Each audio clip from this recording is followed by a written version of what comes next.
આજે મેં બનાવ્યા છે સ્વીટ કોર્ન અને મૂંગ દાળના ઢોકળા, જે ખાવામાં ખૂબ જ ટેસ્ટી અને હેલ્ધી પણ કહેવામાં આવે છે. આ બનાવવા માટે મેં અહીંયા 3 કલાક પહેલાં મૂંગ દાળને પલાળીને રાખી હતી.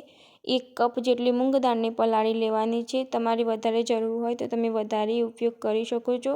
મેં અહીંયા 1 કપ જેટલી મૂંગ દાળને પલાળીને રાખી હતી અને હવે તેને ધોઈને આપણે મૂંગ દાળ લઈ લઈશું. હવે તેમાં 1 કપ જેટલું સોજી લઈશું, સ્વીટ કોર્ન લઈશું, ગ્રીન ચીલી મરચાં, લસણ, આદું અને દહીં લેવાનું છે 1 કપ જેટલું.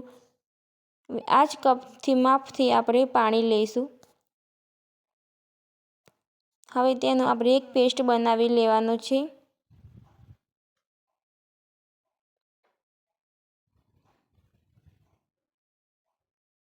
પાણી અંદર જરૂર પડે તો આપણે એડ કરીશું.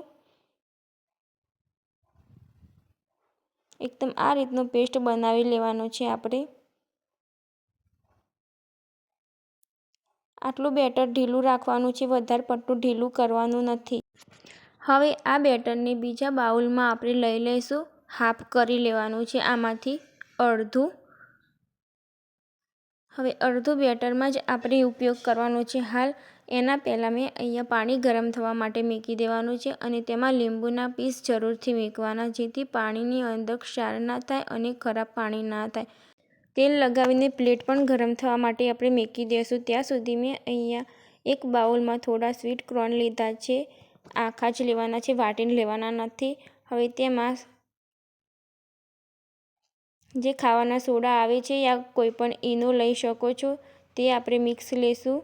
તેમાં 1 ચમચીનો ઉપયોગ કર્યો છે. હાફ હતું એટલે વધારે હોય તો વધારે જરૂર પડે.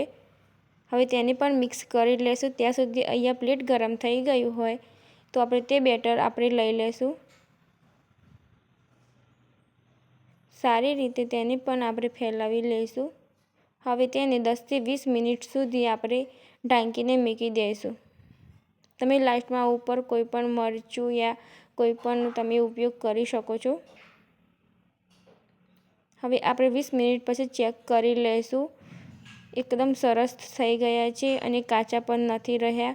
અહીંયા મેં બીજી પ્લેટને પણ આપણે લઈ લઈશું. તેને મેં આ ઉપર સ્વીટ કોર્ન વધારે લગાવ્યા છે, જેથી ખાવામાં ખૂબ જ સરસ લાગે છે. આને પણ આપણે 10 થી 20 મિનિટ સુધી મૂકી દઈશું. તમે જોઈ શકો છો બંને પ્લેટમાં એકદમ સરસ લાગે છે. ખાવામાં પણ ખૂબ જ ટેસ્ટી લાગતા હોય છે. એકવાર આ ઢોકળાને જરૂરથી ટ્રાય કરજો અને લાસ્ટમાં વઘારી લઈશું.